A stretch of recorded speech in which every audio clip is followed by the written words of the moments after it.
கூடை முழுவதுமாக கழுகி அந்த கூடை முழுவதுமாக பிரைஸ் தி லார்ட். அன்பான சகோதர சகோதரிகளே, உங்கள் யாவருக்கும் இயேசு கிறிஸ்துவின் ஈடு இணையற்ற நாமத்தில் வாழ்த்துக்கள். இந்த ஆலோசனை நேரத்தில் மற்றொரு ஆலோசனையின் மூலமாக உங்களை சந்திக்க தேவன் தந்த நல்ல வாய்ப்பிற்காக தேவாதி தேவனை துதிக்கிறேன். இந்த நாளின் ஆலோசனை பகுதியை பார்க்கலாம். ஒருவர் ஒரு கூடை நிறைய அழுகின பழங்களை எடுத்துக்கொண்டு சாலை ஓரமாக உட்கார்ந்திருந்த ஒருவரிடத்தில் அதை கொண்டு கொடுத்தார்.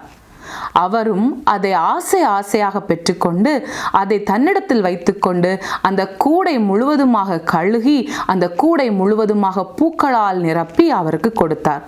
அதை பார்த்தவுடன் அந்த நபர் கேட்கிறார், நான் உனக்கு அழுகின பழங்களை கொடுத்தேன், ஆனால் நீ அழகான பூக்களை நிரப்பி தருகிறாயே, காரணம் என்ன என்று கேட்டார்.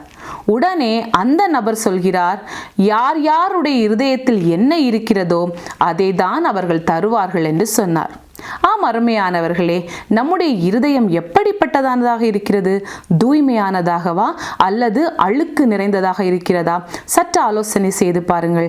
தூய்மையானதாக இருக்கிறதே என்றால் நல்ல நல்ல காரியங்கள் வெளியில் வரும். அதே நேரத்தில் அசுத்தம் நிறைந்ததாக இருக்கிறது என்றால் அசுத்தமான காரியங்கள் தான் வெளியில வரும். நம்முடைய வேத புத்தகத்தில் லூக்கா 6ஆம் அதிகாரம் 45வது வசனத்தில் நல்ல மனுஷன் தன் இருதயமாகிய நல்ல பொக்கிஷத்திலிருந்து நல்லதை எடுத்து காட்டுகிறான், பொல்லாத மனுஷன் தன் இருதயமாகிய பொல்லாத பொக்கிஷத்திலிருந்து பொல்லாததை எடுத்து காட்டுகிறான், இருதயத்தின் நிறைவினால் அவன் வாய் பேசும் என்று ஒரு வசனத்தை பார்க்கிறோம். ஆம் அருமையானவர்களே, நல்ல இருதயம் கொண்டவர்களாக நாம் இருப்போம், நல்லதையே செய்வோம். மீண்டும் அடுத்த வாரம் வேறொரு ஆலோசனையோடு உங்களை நான் சந்திக்க இருக்கிறேன். தேவன் தாமே நாம் அனைவரையும் ஆசீர்வதித்து வழி நடத்துவாராக. ஆமேன்.